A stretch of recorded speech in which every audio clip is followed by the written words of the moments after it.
Just Eff It. Hi, I'm Romy, an identity coach helping others who struggle with their sexual identity and families of queer youth find their path of understanding and acceptance. And I'm Carla, a mom empowerment coach empowering moms to own their new identities and motherhood journeys. And together we are the EFFing Madres. We are here to invite you guys into stories of some inspiring madres who have changed their lives through an Eff It moment. So here we go. Just Eff It. Okay, everybody. Happy Monday. We are the EFFing Madres. Carla, who are we? Well, like Romy said, we are the EFFing Madres. We are two mamas, two best friends, two Latin ladies who said Eff It to start this podcast. And this was our start of our Eff It journey, and we wanted to speak to other women who have had these Eff It moments. So these Eff It moments are those life-changing moments where you have that mental shift where you're like, this is it. I need a change. And it changes the trajectory of your life and that of your families. And they're big deals. So we wanted to provide a space for other moms to motivate other moms and support other moms for those first steps, because those first steps are always the scariest ones to take. Yes, 100%. And I want to just focus back on sometimes the moms are like, oh, I don't know if I had a big Eff It moment. And they are just shifts of mind sometimes. Sometimes they're just a mental shift as an Eff It moment. It isn't always huge or drastic. Today we have a friend, Whitney. She'll be joining. And as I've followed her journey for a while, I've met her at church a few years back and watched her journey into motherhood. And it was inspiring and beautiful. And she's really active on social media, and she runs, I think, marketing and media and stuff like that. So the way she puts her life out there has been really beautiful. But we were talking, and it was about her Eff It moment, and we're going to bring her in today. But I was saying, because sometimes I have to walk through with women about what is this? What does this look like for you? And it is a mind shift. So some people will say oh, I've never had one, right? But sometimes we forget those moments when we've done those things, right? We're not even aware that we might have done something courageous or scary. It's not recognized, or it's just become standard survival of women and moms, and no one recognizing what it looked like to go through that as a mom. Totally.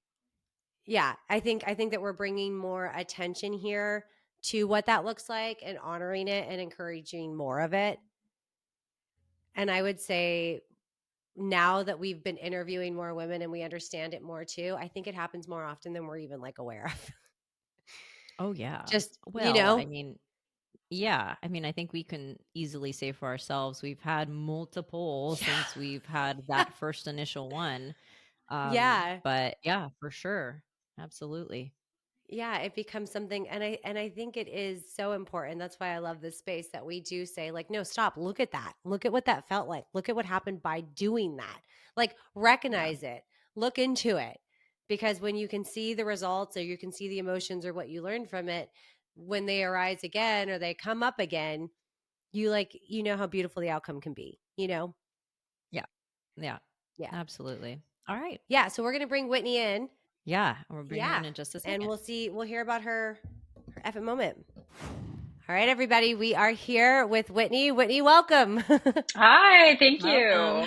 It's been a very long time since I've seen you, but again, we have social media. I've followed you. You've got always so much going on in your adventures, and the kids have gotten crazy. So much older. It's just wild. So thank you for being open when I reached out and wanted to bring you on here, because I just had a feeling that you had a story to share with us. So well, thank you. I'm honored. So we're going to jump right in. So yeah, we're going to jump right in. All right, Whitney, Great. what brought about this mental shift for you to say Eff It that you're going to share with us today? Well, I came to my motherhood journey perhaps a little differently than a lot of people. My husband and I adopted 3 children at once, and we moved to their birth country. We moved to their birth country to live until our adoption was finalized. Yep. And we were there for about 7 months. They're from the Republic of Congo.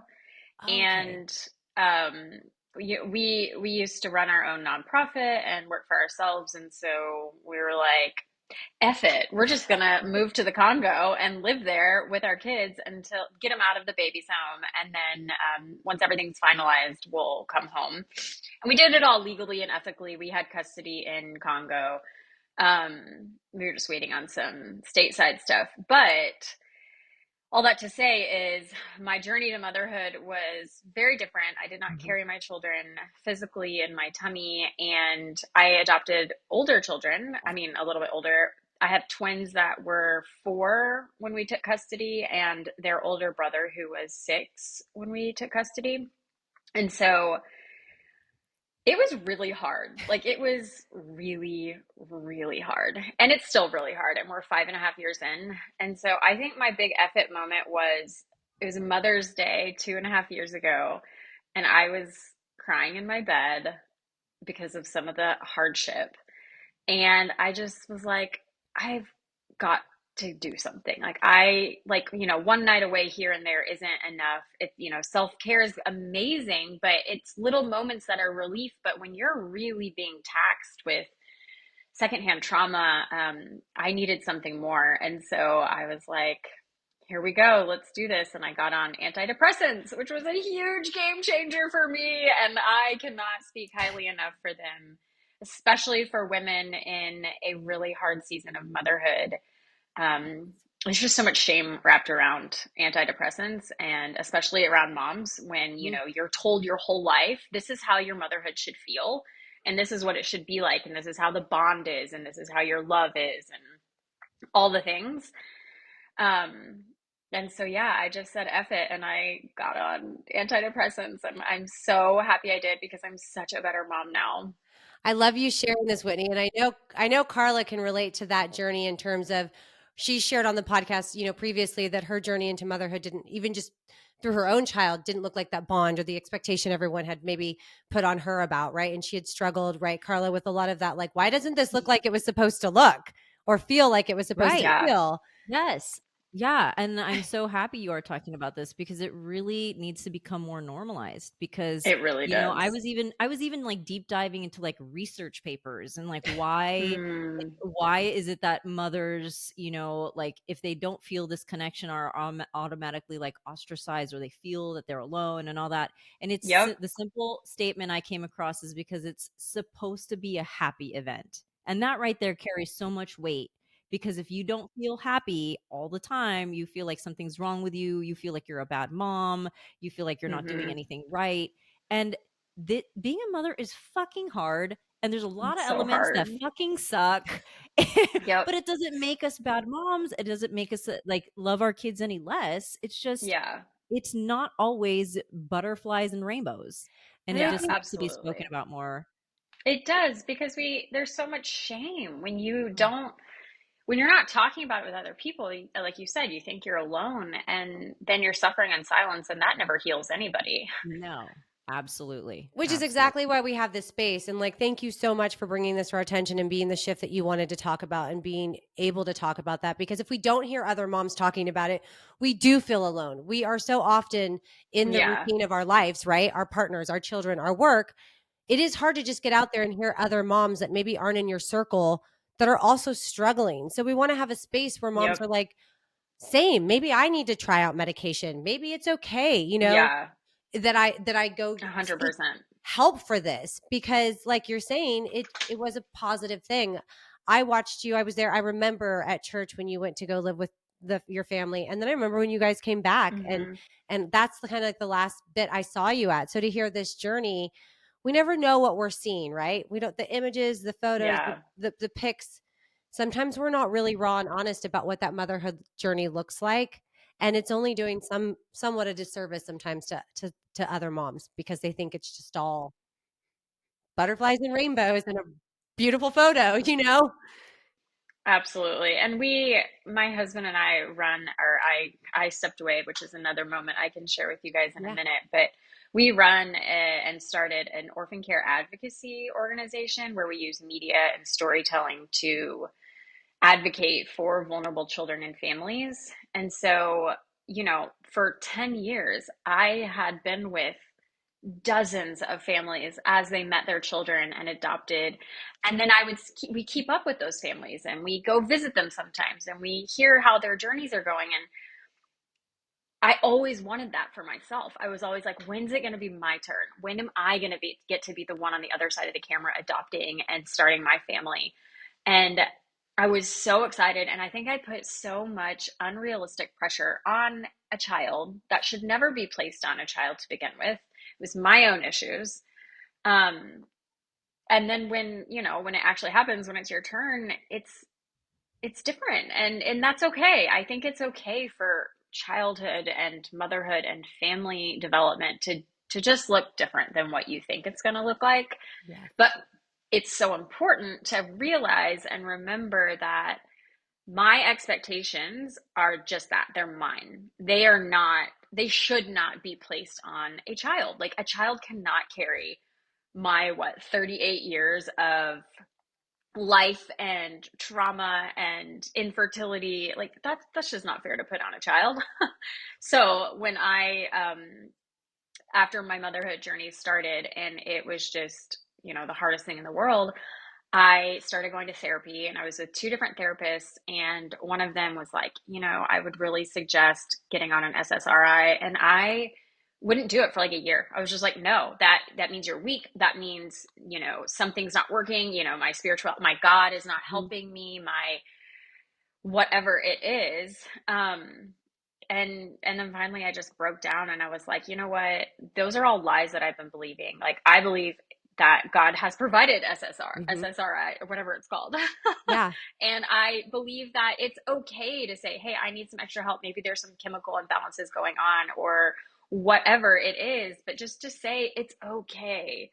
Um, It's and so then to remember okay. exactly what you said is, yeah, Societal yeah. expectations are so fucking shitty because it's like it focuses on, it's like those certain people up top that create this like little box that every single person in the world needs to fit into, and it's just like, Mm-hmm. fuck that. Like, let Mm-hmm. everybody do what is specific to them and what works to them, and no one should give a flying fuck Yeah. what it is that Yeah. other people do. Like, if it Yeah. works for you and your family, great. Who cares? Yeah. Like, Yeah.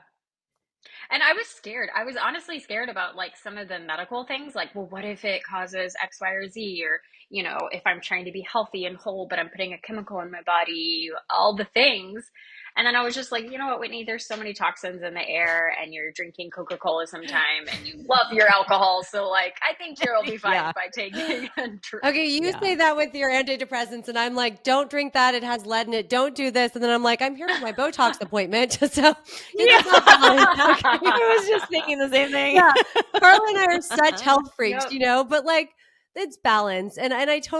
It is. It is. And you have to in order to get by. It can't be an extreme on anything or on one thing because I can't. that hurts us. And so giving yourself that break and that grace is beautiful. I want to ask you what sort of opportunities came from you doing that by saying F it and getting yourself on these medications? I almost hate to say this, but I truly feel like the opportunity came of being able to just have more space in my heart for my children. Mm, And what I mean by that is, oftentimes children who are in a place of needing to be adopted come with a lot of Mhm. trauma. Yeah. And Mhm. my first few years as a mom parenting three young children with trauma was traumatizing in and of itself. And there's this thing called blocked care mm, in adoption specifically. And I think that I was suffering from secondhand trauma and my own trauma and broken expectations or whatnot. I just don't think I had a lot of space in my heart and my mind and in my will and desire to really show up and be the mom that they really needed me to be. And so when I got on the antidepressants and when I stopped working at my nonprofit, it was just a night and day shift. Like, my husband was even like, I see such a big difference in you as a mom. You have so much more patience. You have so much more um, energy and ability to just like, you don't snap as much. You don't, go extreme or whatever. You crawl into their bed with them and lay and hold them more. Like, I just became a better mom overall and Yeah. human. Yeah. That's great. And saying that too in terms of like for your journey into motherhood was different, but when our babies are born from us, right? Like there's not that trauma that is placed prior to them being here. Like we created on them, already like in our home, but like Yeah. you're already dealing with that from 3 children plus your own, right? That's we're still working through our own traumas. Then you're taking on 3 more lived in traumas that have had some years under it, right? That's a lot of space for anybody to hold Yeah. and hold together. Like that you even when you say that, and I'm sure when you hear that, like that's a lot of Sounds a little crazy. yeah, it's a lot of And space. I don't mean to sound at all like, some superhero or savior, because I'm not trying to talk bad about adoption either, No. but it is just, it's hard. It's just, Yeah. it's hard. I mean, especially when especially with older kids. Like I've heard that story as well. When you adopt older kids, they've been through the system longer. They have a lot and are able to understand more of what's going on. So like they're dealing with abandonment. They're probably dealing with abuse. I mean, like they're dealing with like some heavy ass shit They that are. like other people who adopt little tiny babies might not encounter that because they haven't just processed the all that trauma like an older kid does. So the fact that you're taking on an older child in adoption, that is so heavy. And like how do you really navigate that Through that. when it's not your own birth child, That's Yeah, yeah. really really intense.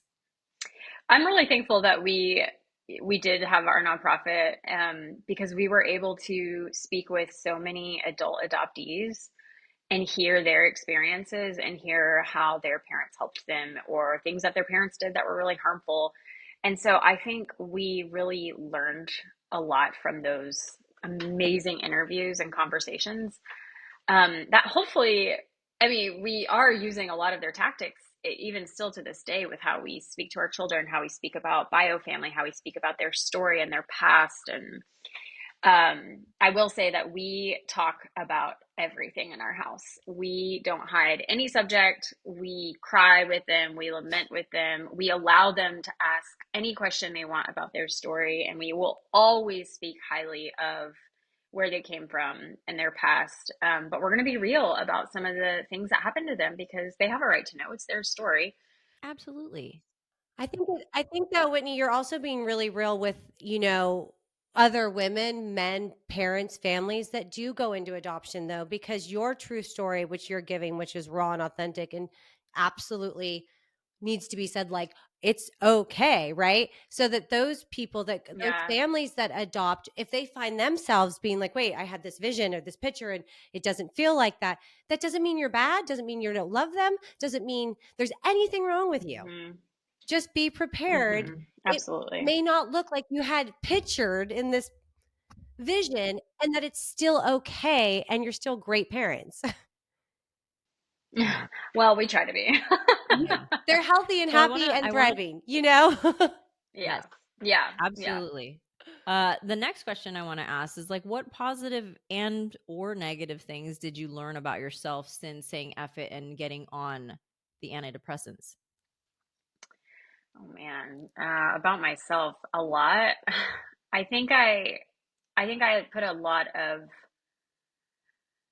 um, maybe unspoken or unrecognized expectations on who I was as an individual,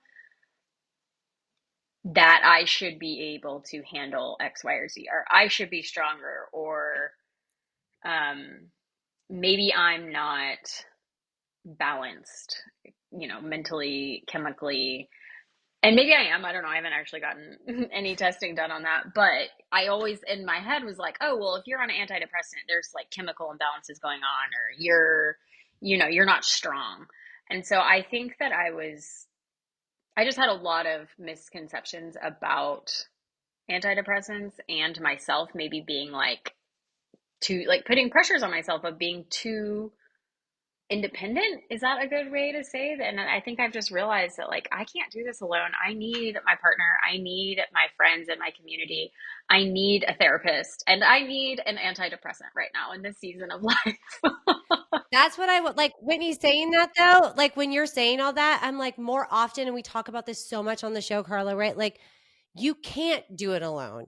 It's okay to not be able to do it alone. And the expectation on Yeah. mothers that we are supposed to just be so strong and handle it all. Mhm. And we are weak if we Mhm. can't needs to go. Whether that be Needs to it go. needs to go because all it's doing is hurting us more. And then we're going inward and then we're sitting with shame. And then we're scared to reach Yeah. out for these resources that are available, a friend, a family member, our Mhm. partner, a doctor.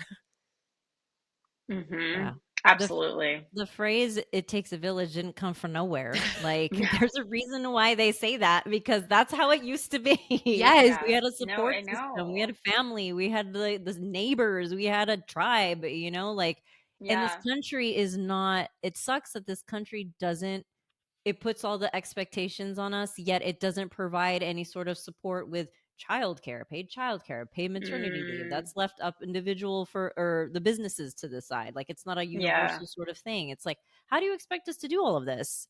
Like that, it's really fucked. I would say a huge realization too is before my antidepressants, and I'm not like a commercial for Yeah. antidepressants, but before getting on them, I didn't have the energy or the mental capacity to go out and find community and say, "Hey, I need help. I'm suffering." I just was like, "Hey guys, this is really hard," to friends, but then I was always afraid that I was going to be the broken record that nobody wanted to hang out with, so I just wouldn't talk about it that much. But then since I got on the antidepressants, I don't know what it was, but I just had so much more space and clarity to be like, "Hey, I need people." And Yeah. then I'm going to go out and find those people and put them around me and do life with them. So like I am so thankful for my village. I have a friend, one of my best friends texted me last night and I was like, "Hey, can I come pick up so and so and just take them for the day on Saturday?" Yes. And I was like, Yes. "Yes, you can." Like I that's amazing. Thank you. Yes. But Yeah. when you're suffering alone, you don't have the even strength to ask for that, right? So like I Yeah. think that getting on an antidepressant really helped me to have the space to build a strong community. It is, Wow. my, That's one of my incredible. best friends too struggles with a lot of that, and I work through it with her too, and crying in closets and being upset and seeking, medicine to help with it and feeling shame right after the reactions to their children, right? And the Yeah. healing part of that, and I think we talk about it here, like we are not just moms, we are still women. We have to remember who we Mm. are and take care of us and find that us time because we Mhm. get completely lost in being the mom and we can't just Yeah. be the mom. There is a woman that was there Mm-mm. before the child, that remains there through the child, and that is left without the child. And so when we neglect that person, it affects everybody in the family. Well, right. I was going to Yeah. say if you neglect yourself, you're neglecting your Everyone. children, you're Yeah. neglecting your partner because Mhm. you're not putting yourself first in the sense of taking care of yourself and showing that as an example to your children of how important that is because when your cup is full, like you're able to be present, you're able to do things in ways that if you are struggling and like neglecting yourself, you just can't do. No. Yeah, absolutely. And I used to think, oh, I had a good night of sleep last night, so therefore I should be totally good to go. No, it's so much deeper than 8 hours of It's sleep. like, no, you need more than just like a manicure or yes. I mean, it's important, Yes. but My but next yeah. question would be, how were you able to talk yourself out of some of that negative talk that wasn't going to get you to the antibiotics, to the antidepressant? Like, how were you able to push through when you were telling yourself not to do it? Yeah, I think it just came down to how do I say this? I don't want my kids to ever hear something and think like, that just mom didn't, I don't know. I just couldn't get out of bed. I'll just Mhm. say that. Yeah. Like I literally couldn't get out of bed. I've never had I've had a lot of like down moments, especially walking through infertility and doing some work overseas with vulnerable people that was just hard to witness. but I've never been incapacitated to where I just like couldn't function and couldn't What get did you out of tell bed. yourself when you were in that place that like what do you remember at all? Like any kind of thing that was told to yourself to go like fuck it, I'm going to do this.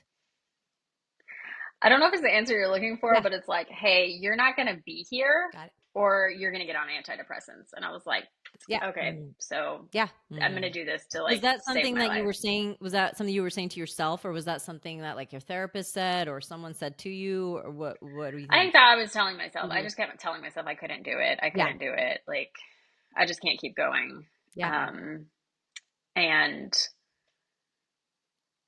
yeah, and I think with taking medicine too, like I'm not a big medicine pusher at all. And with my kids, I really am very cautious and aware. Yeah.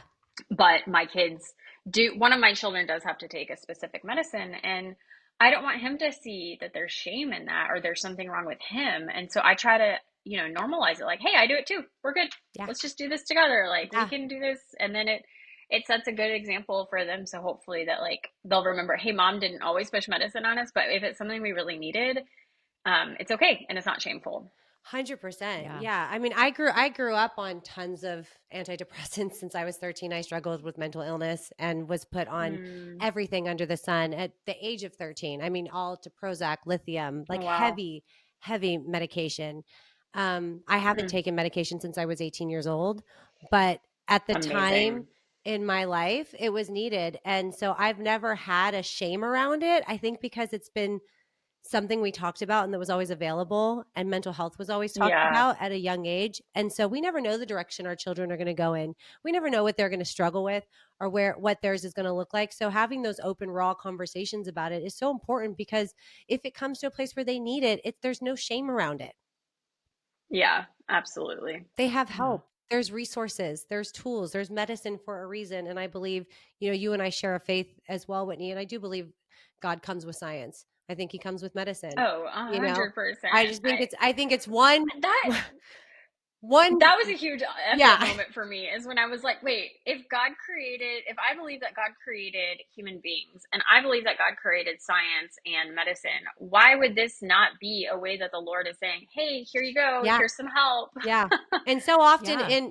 in our faith, right? And like some of that faith community, you're told so often that they don't go together. So I know how big that is Oh to my break that. gosh. You need to pray harder. Yeah. You need Yeah. to fast more. Right. You need to read your Bible Right. more. And I'm just like, No. you can read your Bible Yeah, all and you take want. antidepressants. You can take your pill and read a verse and they go together. Yep. Yep. Yeah. I'm curious. The next question is, how would you describe yourself now? Like, what is the Whitney today versus the Whitney before all of this? Yeah. I think I'm more back to myself, Mm, honestly. I have hope for the future. I have hope for my children's future.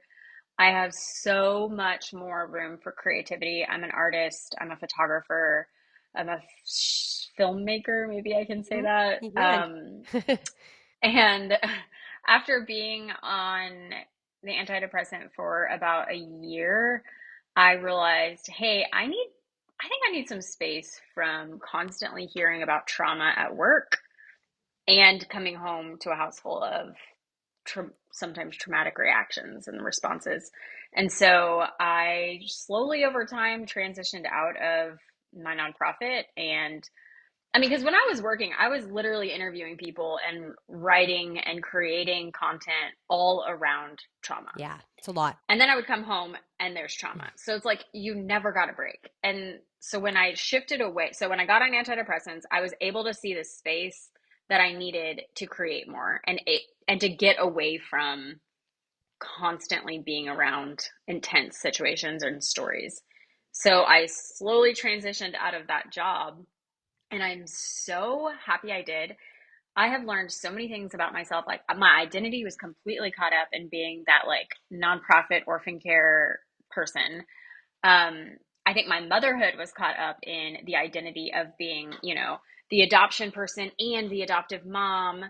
And I've just had so much more space for creativity and being who I was Mm, before becoming a mom. Yeah. And I love it now. Like Yeah. I can get up in the morning and I'm happy and I mean, always happy, it's life.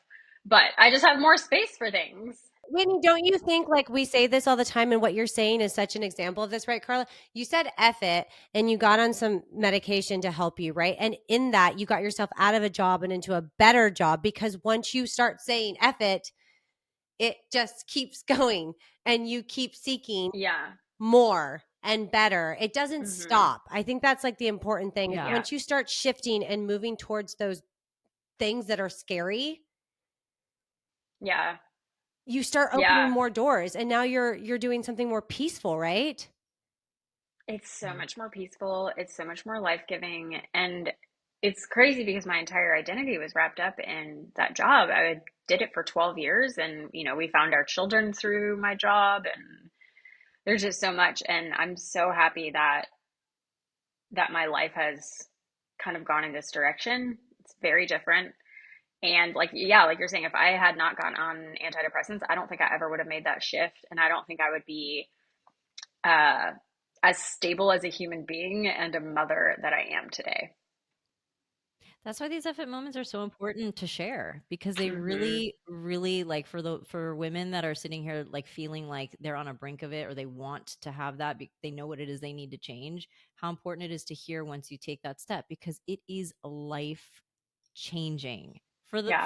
for most of the time in a positive way. Maybe there's dips and like low valleys in those moments, Hmm. but like overall at the other end of it, it had, I mean, your life, I mean, could not be here. Like that could have been a result of not going down Yeah. that path. And now your life, now you're way happier and everything is running more smoothly and you're so much more peaceful and happy. So that's why these stories are so important.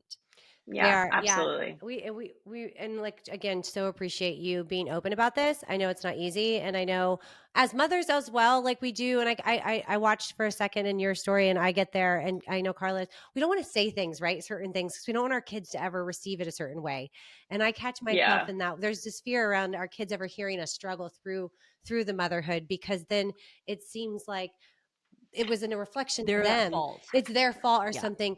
And Yeah. it's not. And Hmm. I think it's got to be said more because we're so afraid of women and moms judging us or our family members Hmm. judging us, but I think we're so afraid of our kids ever feeling like and it does not negate our Didn't love. love them. Yeah, it I does know. not I know. negate that. I tell my kids that too. I think the older, I want it to be age appropriate, but the Yeah. older they get, because we talk about how hard it was, and it wasn't just hard for us, it was hard for them. Yeah. It was hard to become a family. It was Yes. really hard to become a family, and that's And okay. that's And okay. so I want my kids to know when they're older too, if they're struggling in their parenthood journey, even if they have biological or adopted kids, I want them to know, hey, mom struggled too, and that's okay. Yes. It doesn't mean X, Y, or Z. It's Yeah. okay. So Yeah. yeah, I do. We talk about it. And one time, one of my kids was like, "Wait, so you don't love us?" And I'm like, "Did I say that?" Well, No, Yeah. no, no. Let's talk about. It's okay for me to say it was really hard. yeah. And she's like, "Oh, okay." Carla talked Yeah. about, remember you've shared your story about, at the beginning of her becoming a mom, not having that attachment right away. And I don't think her daughter's ever going to feel like my mom Hmm. didn't love me, but it's an honest story. It was true. A lot of women go through Yeah. that. Yeah. No, I was just gonna say, I asked my mom when we were, I think when we were living in Congo, I was just like, "Hey, did you ever have any postpartum depression with me, or what was this like?" Because I grew up with an amazing family, and all I heard was how much we were loved and how amazing we were, and how their love for me was unlike any other love they'd ever experienced. And so when I became a mom, I really needed my mom to be honest with me about, like, no, you know what, you were a little shit from this age to this age. But still to this day, she's like, no, you were perfect. And I'm like, Mom, I was not perfect. Yeah. Please tell me I wasn't perfect. Yeah. I was going to say it's interesting, yes, when you get to an age where you're able to talk to your parents and hopefully, I'm happy that I was able to ask my own mother, like, basically without saying it like this, like, why were you such a bitch? Mm, And her being really honest with me and being like, I went crazy. Yeah. I went crazy. that's I amazing. only had you guys and your dad was gone. Yeah. I went insane. Yeah. So then I was like, oh, Okay. that explains everything. Okay. Like, yeah. And so, like, when Uh, our daughters, Yes. They're gonna be able to understand it. Our kids come to us. Yeah, they have to know that, like, it is part of the it just because things are difficult does not mean that you do not love them at all. It's just No. some things are it's a journey, and journeys are Same. hard, Yeah, my mom you was know? 21 when she had me. So when I deal with all my trauma about who was raising me, I'm Oh, like, that's now tough. as a mom, I'm like, oh, you were a baby. You didn't know what the hell you were doing. Like we figured it out together, but there was no lack of love. I can have some Yeah. great because I can understand it now, right? Our kids will get to a place where they can look at us and be like, oh, you're a human. Now I'm in your shoes. I get it. This shit is hard, you Yeah. Mhm. know? Yeah. Yeah. Yeah. Yeah, I can't wait for that. Yeah. I can't wait for them to be parents, Yeah. and I'll just be like, Yeah. told See? you so." Yeah. So this would be my last question, and that would be, what is your message of empowerment to your children and anyone listening to your story? Okay, so something that we have said since day one, I don't know if this is empowerment. Sorry, this might be a horrible answer. It's okay. Um, we say treat people the way you want to be treated, and you don't have to be perfect, but just try. Like that person might not always be the nicest person, but Mm-hmm. treat them the way you want to be treated. Just be kind. Be a kind person. It doesn't matter if they're different than you, whatever. Just be kind and Yeah. try. And so my thing, even with school, like, hey, you don't have to get straight A's, just try. Yep. You don't have to be whatever, just try. Yeah. So I think I'm my empowerment, and I even tell myself that too, is like, just try it. Just try, Whitney. Like, get out of bed. Just try making breakfast. Just try doing these things. I love that. Because when you try, you often fail, but you will always fail if you never try. So Exactly. And you'll always learn. You'll always yeah, oh learn my gosh, something when you always. try. Yeah. So Yeah, that's a really great It message. is a Just great try. message. just try. We just left parent teacher meeting this morning, and that was the thing I was just telling Carla before you jumped on, is we went through the grades, right? We went through all where she is at, like, Mm, academically, but the takeaway that I got was that my child was empathetic, willing to communicate, and mm. willing to be kind when people weren't kind to her. And I was like, those are the life lessons right now. Whether you pass Yep, school, there it you is. can fucking add, I don't care. If you continue to show up Yeah, and be kind in chaos, or when people are mean to you and you keep going back and your teacher recognizes that, those are the skills that get you so much further. Just yeah, Yes. try that's just awesome. try to be a good Yes. kid. Just try to be kind, Yep, you know? just Yeah. try. Yeah. I Yeah. love You will that. fail, and that's okay. Carla, this is going to Yeah. be just effing try. Yeah. Yes. Yes. Yes. Just definitely try. Um, Whitney, this is the end of it. And I thank you so much. It's been great to catch up. It's been great to hear your story. And I'm Yeah, always here. You know, I'm here in Austin. There's community thank always. you. Yeah, always, always. And Thank you guys. yeah, thank you for being vulnerable, and thank you for bringing that to our attention and being Absolutely. open to share this, because it's going to Totally. help so many women. And Carla and I always say, if it helps one person listening, That's all that that's matters. all that All that matters. matters. Yeah, Absolutely. that's all that I matters. agree. Thank you guys. It was humbling to be asked. And I hope somebody goes and gets on antidepressants because of Yeah. this. Yeah. Where Yeah. can everybody follow you for your work now? Can you share your social media, your websites and stuff like that? Yeah. So Whitney Runyon Media Co. Dot, no, not dot com. That's just my Instagram Instagram. handle for my work. I run a bunch of social media accounts for businesses, and I take really fun pictures and post them for inspiration, and try to teach content strategy on Instagram. So at Whitney Runyon Media Co. And then my website is just whitrunyon.com. Perfect. Nice. All All right. right. Well, Thanks. this is where we're all gonna say just F it. So Whitney, why don't you go first? Just F it. Just F it. Just F it.